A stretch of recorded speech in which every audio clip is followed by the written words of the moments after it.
What's up, adventurers? My name is Platinum Phoenix, and welcome back to the bonus episode of the Subspace Emissary.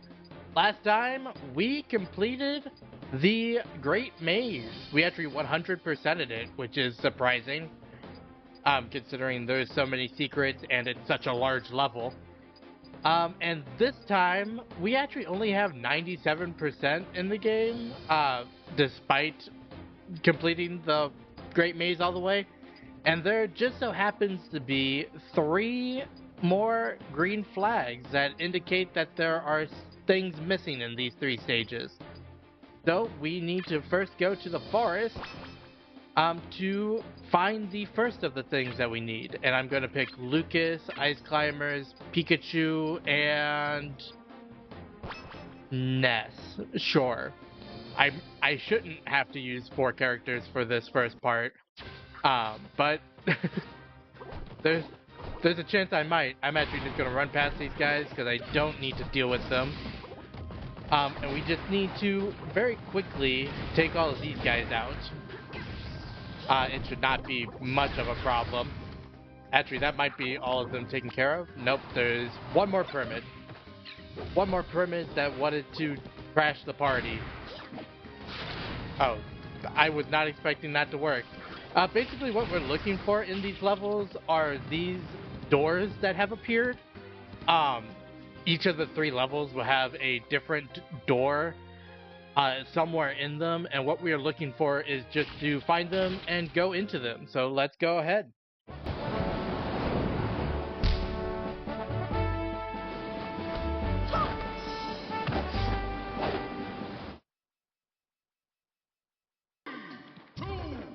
Alright, and we have an actual just regular Smash, or Brawl, I guess, is what this is called. Each of these will result in a hidden character, which is who we're basically looking for right now, are the last 3 characters in the game. And the first one here is Toon Link. I'll go over him after we defeat him. And I should mention that this is a one-on-one fight with only 1 stock per character. So if you lose your stock, you do lose this fight and have to redo the first part of the level again.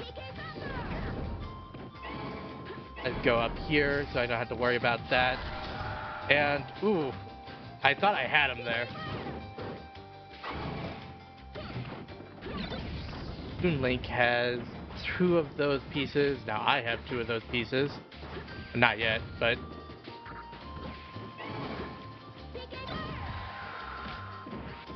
Oh, here we go. This is something good that I can just... No, I hit him. That's a one-hit KO item. If you get all 3 things and hit the person, it automatically KOs him. But with that being said, that is the end of the stage. And we also have... That's weird. Music lagged very badly on that. But that's Toon Link unlocked. And as you can see, we are now at 98%. So the next place I want to go is the Ruins. And I'm going to pick normal again. And I want to play as Toon Link. I'll put Lucas as second, then the Ice Climbers, and then Mr. Game & Watch. So, running through this stage, I want to talk about Toon Link. Toon Link is ranked 13 out of 38. He's basically just a smaller and faster Link, which is great because Link has some of the best projectiles in the game, and his biggest downside was his lack of mobility, which this Link does not have a problem with.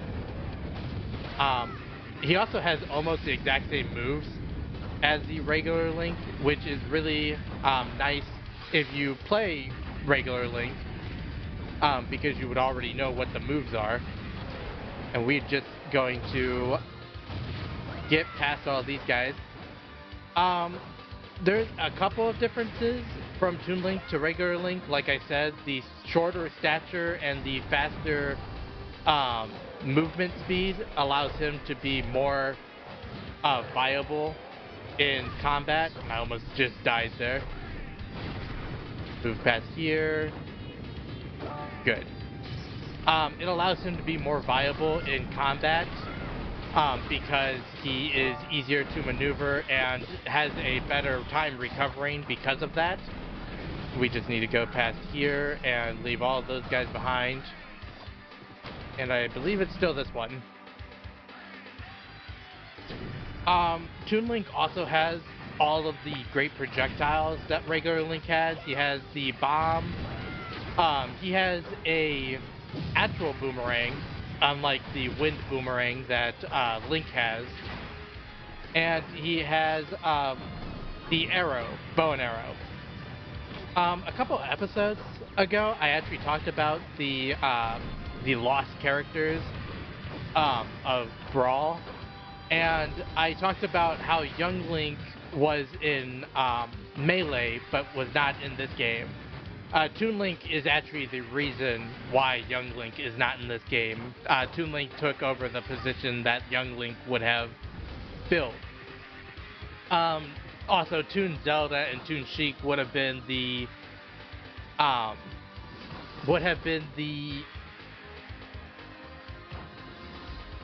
I'm losing my words. The compatible fighters. Basically the fighters that would have went along with Toon Link for representing the Toon Link world, or the world of Wind Waker. But I think what I want to do now is I actually just want to kill Toon Link, because I'm not great at fighting with him. He is a main of mine actually in Ultimate, but in this game I'm not great with him, and I'd rather use Lucas, because when we fall down here, there should be a new door.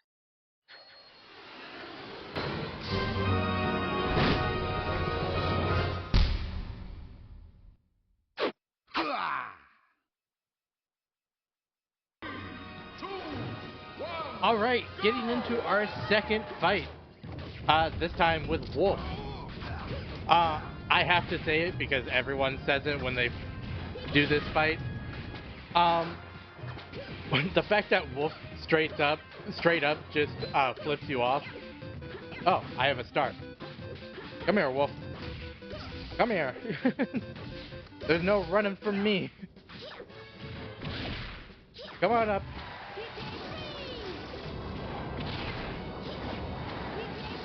We're just gonna edge guard Wolf real quick. Oh, I forgot that our ledge hogging was a thing in this game. That's awesome. Either that was ledge hogging, where I get onto the ledge before the opponent, which means they can't grab the ledge, or Wolf's recovery caused him to shoot too short and hit me, which caused him to fall prematurely. But that's two of the three characters gotten, and now we just need to go get the last one, which is in the worst stage in the game. So let's head into the swamp. And I'm gonna grab Wolf, Toon Link, Lucas, and Mr. Game & Watch.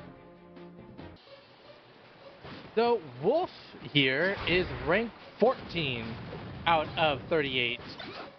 Wolf is actually a heavyweight that has a couple things going for him. The first is that he is actually pretty mobile. He is fairly fast. He's pretty good in the air.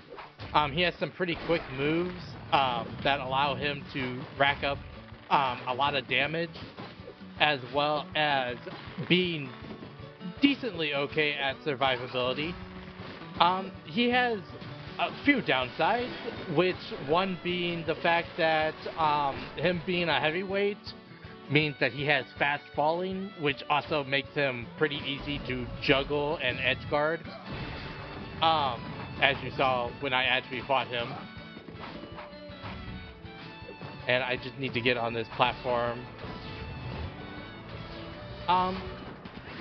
The other things about Wolf is that he has a pretty predictable recovery move, and apparently, um, body of glass. But what I was saying is that Wolf has a pretty predictable recovery move. Both his up special and his side special are pretty predictable. So it's pretty easy to predict where he's going to be when fighting him. Wolf is actually pretty good at approaching opponents for two reasons. The first reason is that Wolf has a blaster, just like all the other Star Fox characters, which allows him to stall opponents and lets him get closer to the opponents that he is fighting. I'm gonna jump off here because I forget if I have to climb this ladder or not. I think I do. We're just gonna jump and climb up here. Oh, good. Toonlink, please, just get on the ladder.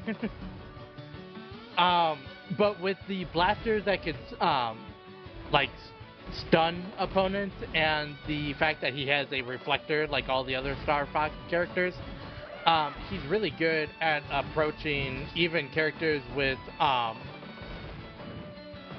lot of projectiles. But with that being said, I actually have a little bit more to talk about Toonlink because I forgot to say it. Toonlink actually has pretty quick aerials, which allows him to be very mobile in the air and have a really good air game. And with all of his projectiles, he's actually really good at camping. Get out of here, you bullet bill. Also, we're going back into my least favorite fight in this game. Hello, giant Diddy Kong. Luckily, the fight that we're trying to get to is directly after you. And I'm showing you that the fast aerials are actually pretty helpful. I started this fight with 114%, and Diddy Kong already has 115. Just because of the aerials and him being large enough for me to just kind of spam and hit him. With that being said, I guess I'm dead. Okay. Ooh, this could actually be helpful. Take this. And freeze. Okay, one good hit should take him out. Come on. One good hit.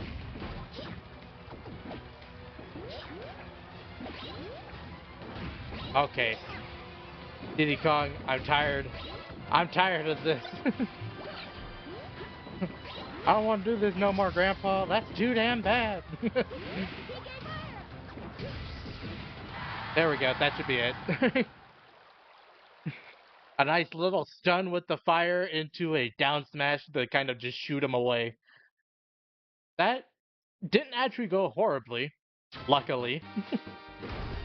But now what we need to do is we need to just go through the water portion of this level in order to get to the fight that we need to do. And I'm hoping that I can keep Lucas alive since he is my main. And I would rather fight this boss with my main rather than some random other character. Take care of that one. Okay. Hammer Bros are being a little irritating. Take you out. I think I hit that hammer into him, which is kind of funny. And where we're going is right here. This door. Oh no. Shoot me into the water.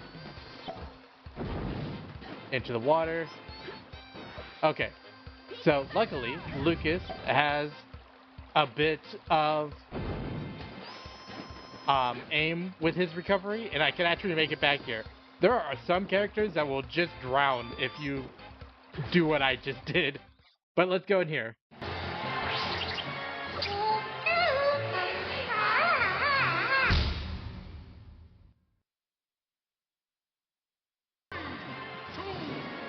Alright, and now we have Jigglypuff, which I actually want to talk about here instead of another level because there are no more levels after this. Jigglypuff is ranked 36 out of 38, making it the worst Pokemon in the game. By a lot, actually. I just rolled into that. Oh no. I think I just lost. Son of a bitch. God damn it. Well, worst Pokemon my ass.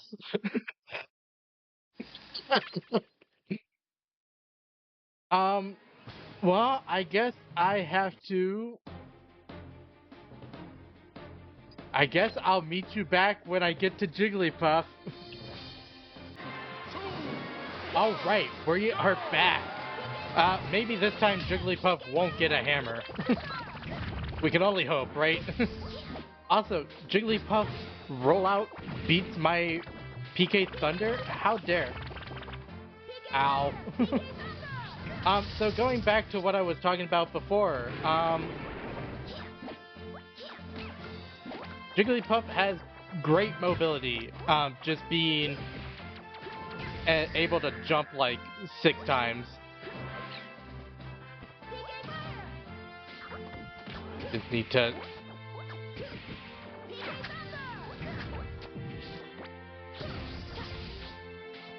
Jigglypuff, I'm not in the mood.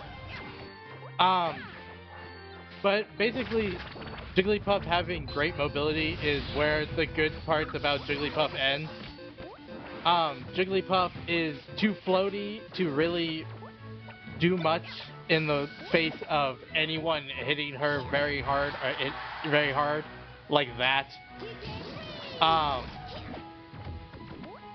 We're just gonna kind of camp this middle section, so Jigglypuff has to face me where I want it to face me. The other things about Jigglypuff are that it has a strong air game, it has a strong edge guarding game, and it has a great recovery option in those jumps. Being able to jump like 5 or 6 times like Kirby. And because of those jumps, it's just really good at being in the air and off the edge. The bad things about it is its KO moves are really weak, and it has terrible range on its attack. And also, because its air game is so good, but it's so slow, its ground game is awful. But with that, that is all 3 of the bonus characters gotten. And that is a 100% cleared game. So, I hope that everyone enjoyed watching. If you did, make sure to like, comment, and subscribe to the channel. Next time, we'll be starting our next Let's Play. But until then, happy adventuring.